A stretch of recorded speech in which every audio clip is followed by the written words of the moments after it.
Demostró que en el corazón mismo de las matemáticas existe una grieta. No es un error, no es un fallo, es un límite fundamental, un muro que la razón no puede derribar. Desde ese momento, todo cambió. Las matemáticas perdieron su inocencia, pero mientras el mundo admiraba su genialidad, él se desmoronaba por dentro. Paranoia, silencio y finalmente una muerte por hambre que él mismo eligió. ¿Qué vio en aquella fórmula? ¿Por qué el hombre que se adelantó a su tiempo acabó temiendo hasta su propia voz? ¿Y cómo su descubrimiento sigue marcando la ciencia, la filosofía y nuestras propias vidas? Esta no es solo la historia de un genio. Es la historia de cómo la búsqueda de la verdad absoluta puede destrozar la mente más brillante. Y si te quedas hasta el final, entenderás por qué.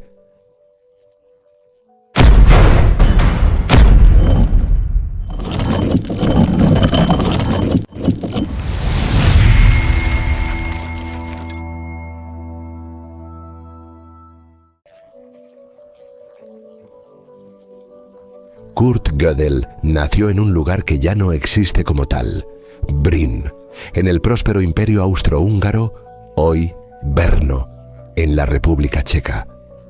Su familia, acomodada gracias a un negocio textil, lo apodó Herr Warum, el señor ¿por qué? Y es que lo cuestionaba todo. Mientras los otros niños aceptaban el mundo tal como era, Kurt no paraba hasta agotar las respuestas de los adultos. Esa curiosidad insaciable fue, a la vez, su mayor don y su peor condena. En la escuela era un estudiante brillante. Sacaba las notas más altas en todo, pero irónicamente, su talón de Aquiles eran las matemáticas. Un simple bien, mientras en el resto rozaba la perfección. Nadie podía imaginar que ese chico cambiaría para siempre nuestra forma de entender la verdad. Llegó a la Universidad de Viena con la intención de estudiar física, pero el destino le tenía preparada una revelación. Se llamaba Philipp Furtwängler, un profesor de matemáticas que, paralizado de cuello para abajo, impartía sus clases magistrales desde una silla de ruedas. La pasión de aquel hombre, su entrega total a la belleza abstracta de los números, encendió algo en Kurt y lo cambió todo. Abandonó la física y se lanzó de cabeza al universo de la lógica matemática. Ya entonces, su naturaleza obsesiva empezó a asomar. Se encerraba durante horas en la biblioteca, devorando textos, olvidándose de comer, de dormir. Sus compañeros veían en él una intensidad fuera de lo común. No le bastaba con aceptar una demostración, la desmontaba pieza a pieza, dudaba de cada premisa y la reconstruía desde cero. Su perfeccionismo sería su gloria y su tragedia. Mientras los demás memorizaban fórmulas, Kurt veía conexiones que nadie más percibía. Tenía un don casi sobrenatural para detectar fallos, suposiciones ocultas que incluso sus profesores pasaban por alto. Y estaba a punto de encontrar una que haría temblar los cimientos de todo el edificio del conocimiento. Pronto se vio en el epicentro de un terremoto intelectual. El Círculo de Viena.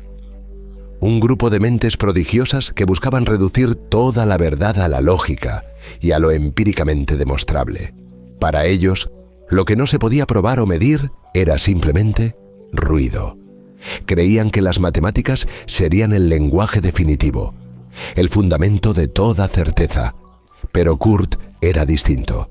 Mientras ellos construían un sistema perfecto, él empezó a sospechar que los cimientos eran de arena, que el propio sistema tenía una falla de diseño, una grieta imposible de reparar. La confrontación era inevitable y la onda expansiva estaba a punto de sentirse en todo el mundo. En septiembre de 1930, con solo 24 años, Kurt Gödel se plantó ante los matemáticos más importantes del mundo e hizo un anuncio que lo cambió todo. Dijo, con una sencillez abrumadora, que existen verdades matemáticas que son imposibles de demostrar.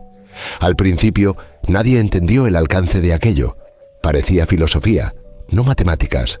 Pero Gödel había hecho algo extraordinario. Había traducido al lenguaje de los números la antigua paradoja del mentiroso. La frase «esta afirmación es falsa». Si es verdad, es mentira. Si es mentira, es verdad. Un bucle sin salida. Gödel demostró que cualquier sistema matemático lo suficientemente complejo como para describir la aritmética básica contendrá siempre afirmaciones que son verdaderas, pero que el propio sistema nunca podrá demostrar. Da igual cuántas reglas añadas, da igual lo sofisticado que sea. Siempre habrá verdades fuera de su alcance. El gran John von Neumann lo entendió al instante y declaró que aquello era un faro que permanecería visible a través del espacio y del tiempo. David Hilbert, el titán de la matemática que había proclamado «no hay nada incognoscible», acababa de ser refutado. Las matemáticas, el supuesto reino de la certeza absoluta, resultaron ser incompletas. La implicación fue demoledora y trascendió los números. Si ni siquiera el lenguaje más lógico creado por el ser humano puede alcanzar toda la verdad, ¿qué esperanza nos queda a nosotros? ¿Cómo podemos estar seguros de algo?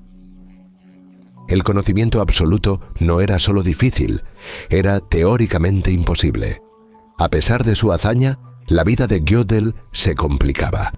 La Gran Depresión y el ascenso del nazismo enrarecían el ambiente en Austria. Su mentor murió y Kurt se hundió en su primera Gran Depresión. La paranoia empezó a arraigarse. Se convenció de que los médicos querían envenenarlo y se negaba a comer. Solo una persona podía alcanzarle en esa oscuridad. Adele, una ex bailarina de la que se enamoró y que se convirtió en su ancla.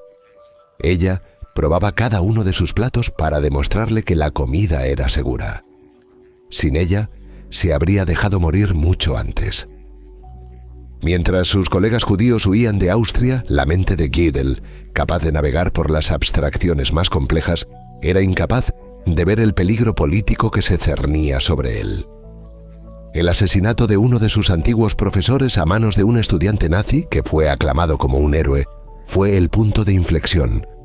Gracias a la insistencia de Einstein y von Neumann desde Estados Unidos, Kurt y Adele consiguieron escapar en 1940.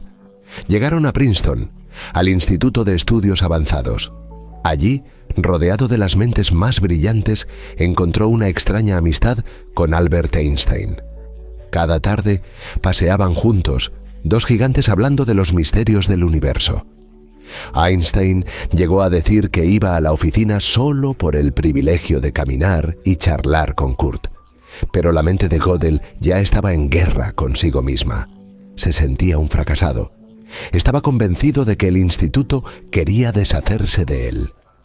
Había demostrado que todo sistema tiene límites y ahora vivía esa misma limitación dentro de su propio cráneo. Su paranoia se agudizó. Al estudiar la Constitución para obtener la nacionalidad estadounidense, creyó haber encontrado una laguna lógica que permitiría instaurar una dictadura. Tuvieron que ser Einstein y otros amigos quienes, en plena entrevista de ciudadanía, le calmaran para que no intentara explicarle su descubrimiento al examinador.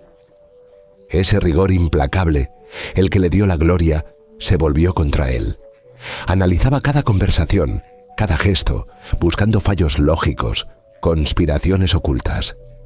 El mundo se convirtió en un sistema hostil lleno de contradicciones. El final llegó cuando Adele, su única protectora, tuvo que ser hospitalizada durante meses. Sin ella para probar su comida, la paranoia de Gödel se apoderó de todo. Se negó a comer. Las enfermeras contaban que se pasaba horas mirando la bandeja, aplicando cálculos de probabilidad para determinar si la comida estaba envenenada. La misma lógica que desveló los límites de las matemáticas le paralizó ante el simple acto de vivir. Cuando finalmente le ingresaron, ya era tarde.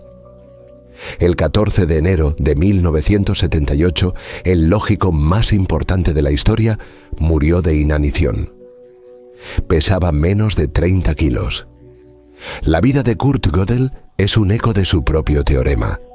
Nos mostró que el genio, como las matemáticas, es incompleto.